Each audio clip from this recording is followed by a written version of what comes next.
दोस्तों, साल 2025 का दूसरा चंद्र ग्रहण 7 सितंबर दिन रविवार को लगने वाला है। यह चंद्र ग्रहण भारत में साफ साफ रूप से देखा जा सकेगा, लेकिन भारत में यह कितने बजे लगेगा और इसका सूतक का समय क्या होगा, साथ ही यह चंद्र ग्रहण कब समाप्त होगा, सारी जानकारी आज की इस वीडियो में मैं आप सभी को बताने वाला हूं। साथ ही आज के इस वीडियो में मैं आप सभी को बताऊंगा कि चंद्र ग्रहण के दौरान आपको क्या करना है और क्या नहीं करना है। और इसके साथ ही मैं आपको बताऊंगा कि चंद्र ग्रहण के समय गर्भवती महिलाओं को कौन कौन सी सावधानियां जरूर बरतनी है, क्योंकि इस दौरान नकारात्मक शक्तियां अपने पूर्ण प्रभाव पर होती हैं। तो इस दौरान गर्भवती महिलाओं को क्या करना है और क्या नहीं करना है, साथ ही उन्हें कौन से ऐसे उपाय जरूर करने होंगे ताकि उनका होने वाला जो शिशु है उस पर चंद्र ग्रहण का दुष्प्रभाव एकदम सुरक्षित रहे। तो दोस्तों, इस वीडियो के माध्यम से आप सभी लोगों को साल 2025 के दूसरे और महाचंद्र ग्रहण की संपूर्ण जानकारी मिलेगी, इसीलिए इस वीडियो को लास्ट तक जरूर देखिएगा। साथ ही इस वीडियो को देखने के बाद में आप ज्यादा से ज्यादा अपने पड़ोसी और रिश्तेदारों के साथ इस वीडियो को शेयर करना भी बिल्कुल मत भूलिएगा। साथ ही चंद्र ग्रहण की इस वीडियो को लाइक करके चैनल प्राचीन जानकारी को सब्सक्राइब जरूर कीजिएगा, ताकि आने वाली हर एक वीडियो सबसे पहले आपको संपूर्ण जानकारी के रूप में मिल सके। तो दोस्तों, साल 2025 में कुल 4 ग्रहण हैं, जिनमें से 2 सूर्य ग्रहण और 2 चंद्र ग्रहण हैं। और इस साल 2025 में जो पहला चंद्र ग्रहण था वो 14 मार्च को लग चुका है, और अब साल 2025 का यह दूसरा और अंतिम चंद्र ग्रहण 7 सितंबर दिन रविवार को लगने जा रहा है। पर दोस्तों, यह कोई मामूली चंद्र ग्रहण नहीं होगा, बल्कि एक महाचंद्र ग्रहण होगा, जिसका न केवल पूरी दुनिया के ज्योतिष पंडित बल्कि एस्ट्रोलॉजर भी बेसब्री से इंतजार कर रहे हैं। आपको बता दें कि ज्योतिष शास्त्र में चंद्र ग्रहण को अशुभ घटना के रूप में देखा जाता है, क्योंकि चंद्र ग्रहण के दौरान चंद्रमा पीड़ित अवस्था में होते हैं और अशुभ फल देते हैं, क्योंकि इस समय चंद्रमा की जो शक्ति है वो बिल्कुल ही क्षीण होती है। इस दौरान कई ऐसे कार्य हैं जिनको करना बिल्कुल ही वर्जित होता है। खास तौर पर जो शुभ कार्य हैं उन्हें चंद्र ग्रहण के समय बिल्कुल भी नहीं करना चाहिए। आपको बता दें कि चंद्र ग्रहण एक खगोलीय घटना है। जब पृथ्वी सूर्य और चंद्रमा के बीच में आती है तब इसे ही चंद्र ग्रहण कहा जाता है। आपको बता दें कि साल 2025 में 7 सितंबर को लगने वाला यह चंद्र ग्रहण एक पूर्ण चंद्र ग्रहण होगा।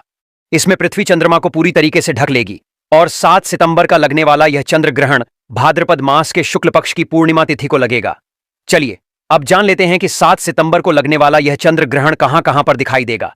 तो यह चंद्र ग्रहण भारत के हर शहर से साफ साफ देखा जा सकेगा, और भारत के साथ साथ यह चंद्र ग्रहण संपूर्ण एशिया, ऑस्ट्रेलिया, यूरोप, न्यूजीलैंड, पश्चिम और उत्तरी अमेरिका, दक्षिणी अमेरिका और अफ्रीका के पूर्वी क्षेत्रों में दिखाई देगा। और अब बात कर लेते हैं इस चंद्र ग्रहण के समय की। तो दोस्तों, भारतीय समय के अनुसार इस चंद्र ग्रहण की शुरुआत 7 सितंबर 2025 की रात 9:58 पर हो जाएगी, और इस चंद्र ग्रहण की समाप्ति मध्य रात्रि उपरांत यानी कि देर रात 1:26 पर होगी। इस चंद्र ग्रहण की कुल अवधि लगभग 3 घंटे 28 तक रहेगी।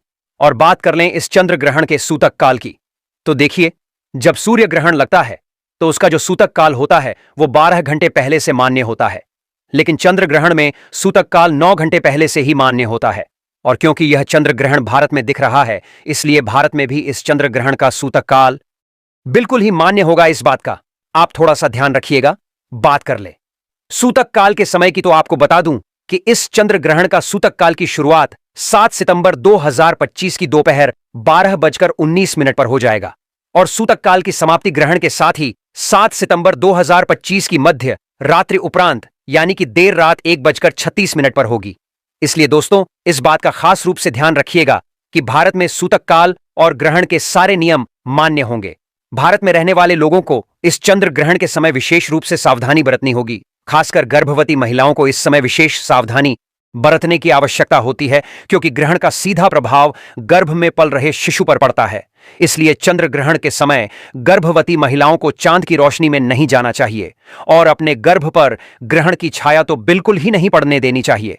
साथ ही चंद्र ग्रहण के समय गर्भवती महिलाओं को ज्यादा से ज्यादा भगवान का ध्यान, मंत्र, जाप आदि करते रहना चाहिए, या किसी धार्मिक पुस्तक का पाठ करना चाहिए। गर्भवती महिलाओं को नुकीली और धारदार चीजों का प्रयोग इस समय सूतक काल और ग्रहण के दौरान बिल्कुल भी करना वर्जित माना जाता है। गर्भवती को ग्रहण में गलती से भी देखना नहीं चाहिए। दोस्तों, ग्रहण के समय गर्भवती महिलाओं को किसी भी बात की टेंशन नहीं लेनी चाहिए, और इस दौरान गर्भवती महिला को झुककर भी कोई भी काम नहीं करना चाहिए। इस समय सुई धागे का इस्तेमाल ना करें और ना ही बुनाई करें। ऐसा माना जाता है कि ग्रहण के समय प्रेग्नेंट महिला को धातु से निर्मित चीजों का प्रयोग भी नहीं करना चाहिए और ना ही उन्हें इस समय शरीर में धारण करना चाहिए। संभव हो तो ग्रहण खत्म होने के बाद गर्भवती महिला को स्नान अवश्य ही करना चाहिए और ग्रहण के दौरान अपने पेट पर गेरू का लेप अवश्य ही करके रखना चाहिए। अगर आप बीमार हैं तो किसी कारणवश स्नान ना कर पाए, संभव ना हो तो कम से कम अपने ऊपर गंगा जल का छिड़काव अवश्य ही करें और अपने कपड़े अवश्य बदल लें। ग्रहण के दौरान गर्भवती महिला को खाने में छौंक और तड़का भी नहीं लगाना चाहिए। खाने को जितना साधारण रखें उतना ही बेहतर होगा। इसके अलावा बता दें कि ग्रहण के समय पति पत्नी को शारीरिक संबंध भी नहीं बनाने चाहिए। ऐसा करने से आपके घर की सुख शांति खराब हो जाती है।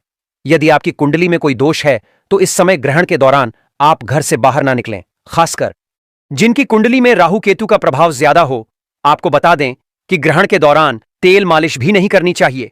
ऐसा करने से त्वचा संबंधी रोगों का सामना करना पड़ता है। दोस्तों, ग्रहण के समय तुलसी के पत्तों का विशेष महत्व होता है। इस समय तुलसी के पत्तों को तोड़ना अशुभ माना जाता है। किसी भी चीज में खाने पीने की जो चीजें हैं उनमें तुलसी दल तोड़कर पहले से ही रख लें और फिर उन्हें जरूर ही डालें। इसके अलावा बता दें कि चंद्र ग्रहण के समय सभी लोगों को कुछ खास बातों का जरूर ध्यान रखना चाहिए, क्योंकि चंद्र ग्रहण का नकारात्मक प्रभाव सभी लोगों के जीवन में देखने को मिलता है। ध्यान रखें कि चंद्र ग्रहण के दौरान बालों में तेल लगाना, भोजन करना, पानी पीना, सोना या बाल बनाना, यह सभी कार्य बिल्कुल ही वर्जित होते हैं।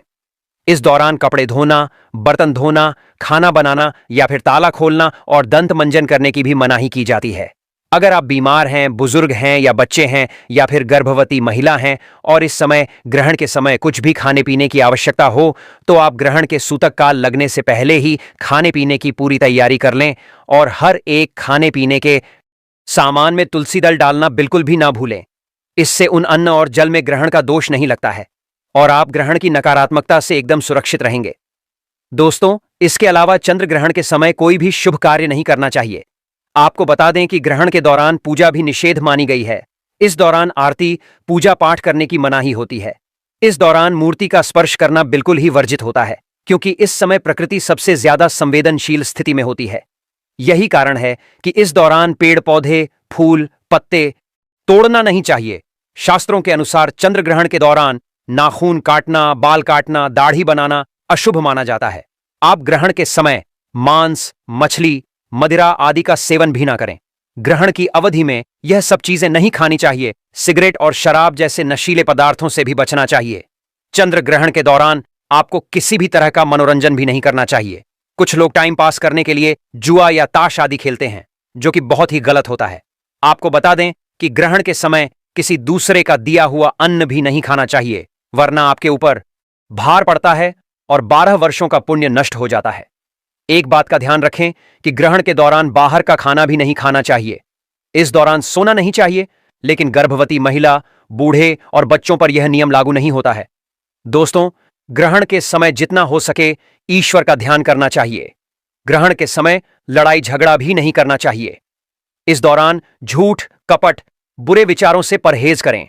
ग्रहण काल में मन और बुद्धि पर पड़ने वाले कुप्रभाव से बचने के लिए आपको ज्यादा से ज्यादा भगवान का नाम जप करना चाहिए या किसी मंत्र का जाप करना चाहिए। आप चंद्र ग्रहण के दौरान चंद्रमा के मंत्रों का जाप करें।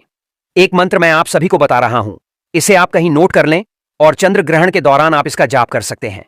मंत्र है ओम चंद्राय नमः या फिर ओम सोम सोमाय नमः। मंत्र का जाप कर सकते हैं और ग्रहण समाप्त होने के बाद गंगा जल डालकर स्नान अवश्य करें। पूरे घर में झाड़ू और पोछा लगाएं। गंगा जल का छिड़काव घर के मंदिर से लेकर घर के हर एक कमरे में जरूर ही करें।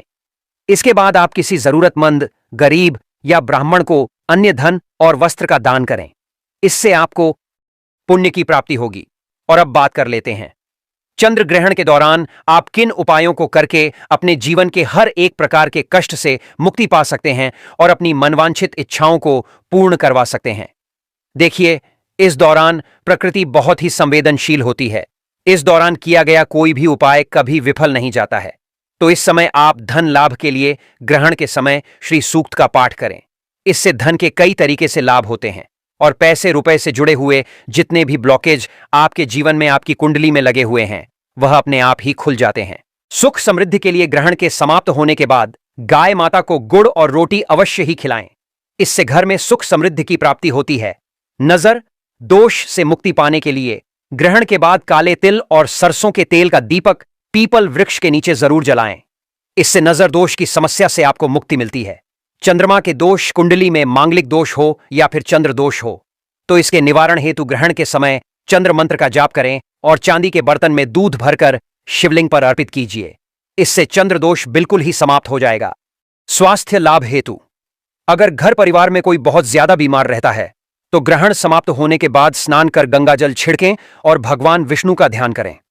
नौकरी और व्यापार में वृद्धि के लिए या सरकारी नौकरी की प्राप्ति के लिए या फिर कोई दूसरी नौकरी में अगर प्रमोशन चाहिए, अगर आप तरक्की करना चाहते हैं, तो ऐसे में चंद्र ग्रहण की समाप्ति के बाद तुलसी माता के पास में आप एक शुद्ध घी का दीपक जलाएं और साथ ही में वहीं पर अक्षत और रोली जरूर ही रख दें। इससे आपके नौकरी और व्यापार में जो भी दुविधाएं आ रही हैं, विपत्ति आ रही है, वह बिल्कुल ही दूर हो जाएगी। तो दोस्तों, अब बात कर लेते हैं उन भाग्यशाली राशियों की जिनका जीवन इस चंद्र ग्रहण के बाद पूरी तरह से बदलने जा रहा है। इस चंद्र ग्रहण पर 9 के 9 ग्रह अपनी राशि में परिवर्तन करेंगे, जिसका प्रत्यक्ष और अप्रत्यक्ष प्रभाव 12 की 12 राशियों पर पड़ेगा। यानी कि चंद्रदेव की कृपा से यह 12 राशि वाले इस चंद्र ग्रहण के बाद करोड़पति बनने वाले हैं। सबसे पहली भाग्यशाली राशि है धनु राशि। अगर आप धनु राशि के हैं और लंबे समय से बीमार चल रहे थे, तो इस चंद्र ग्रहण के बाद आपके स्वास्थ्य में सुधार आना शुरू हो जाएगा। लंबे समय से अगर आप अपने दुर्भाग्य की वजह से परेशान थे, आपका दुर्भाग्य आपसे दूर हो जाएगा। करियर कारोबार में आपको उन्नति देखने को मिलेगी। इस चंद्र ग्रहण के बाद धनु राशि वाले के शादी के योग बन रहे हैं। आपकी मनचाही शादी इस चंद्र ग्रहण के बाद हो सकती है। आपके जीवन में अनेक प्रकार के ऐसे रास्ते खुलने जा रहे हैं जहां से आपको मुनाफा होगा। अगर आप व्यापारी हैं, तो आपके व्यापार में अब आपको काफी ज्यादा फायदा आने वाले समय में देखने को मिल सकता है। अगली खुशनसीब राशि है मकर राशि। अगर आप मकर राशि के हैं और लंबे समय से नौकरी की तैयारी कर रहे थे, आपकी नौकरी लग जाएगी। आपका बंद पड़ा व्यापार चल पड़ेगा। आपके नवग्रह आपका साथ देना शुरू कर देंगे। आपका शुक्र ग्रह भी आपका साथ देना शुरू कर देगा। शुक्र ग्रह व्यक्ति के जीवन के धन और संपदा से जुड़ा होता है। कहने का मतलब है, मकर राशि वाले इस चंद्र ग्रहण के बाद धन संबंधित जो भी निर्णय लेंगे, उस निर्णय से इनको फायदा मिलेगा। आपके जीवन में अनेक प्रकार ऐसे रास्ते खुलने जा रहे हैं जहां से आपको धन की प्राप्ति होगी और आप अपना कहीं भी धन का निवेश करेंगे, उस निवेश से आपको फायदा होगा। आने वाला समय इस चंद्र ग्रहण के बाद आपके लिए काफी ज्यादा कल्याणकारी और शुभ साबित होने वाला है। अगली खुशनसीब रहती है मेष राशि। अगर आप मेष राशि के हैं और लंबे समय से नौकरी की तैयारी कर रहे थे, तो आपकी नौकरी लग जाएगी। अगर आप नौकरी कर रहे थे, तो आपका प्रमोशन हो जाएगा। प्रॉपर्टी और वाहन खरीदने के आपके योग बन रहे हैं। अगर आप विद्यार्थी हैं, तो यह साल काफी अच्छा आपके लिए साबित होने वाला है। मेष राशि वाले लंबे समय से कई सारी दुविधाओं में फंसे हुए थे, लेकिन अब आपकी हर दुविधा अपने आप धीरे धीरे खत्म होना शुरू हो जाएगी। चंद्रदेव की कृपा से आपकी कुंडली में चंद्र ग्रह की स्थिति अच्छी होने की वजह से आपके जीवन में काफी अच्छा समय आने वाला है।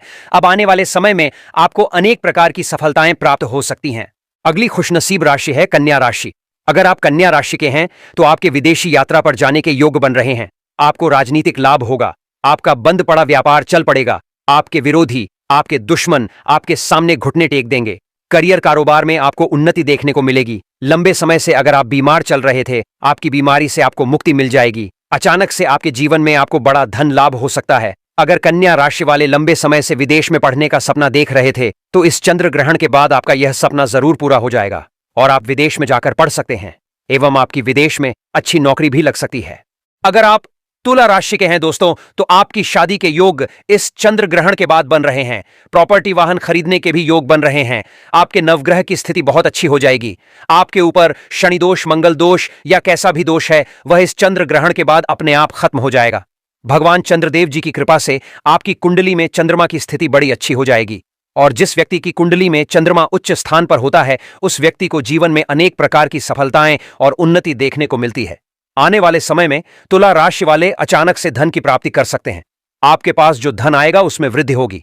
अब आने वाला समय आपको कामयाबी की ओर ले जाएगा। दोस्तों, इस वीडियो को यहीं पर समाप्त करते हैं। आपसे निवेदन था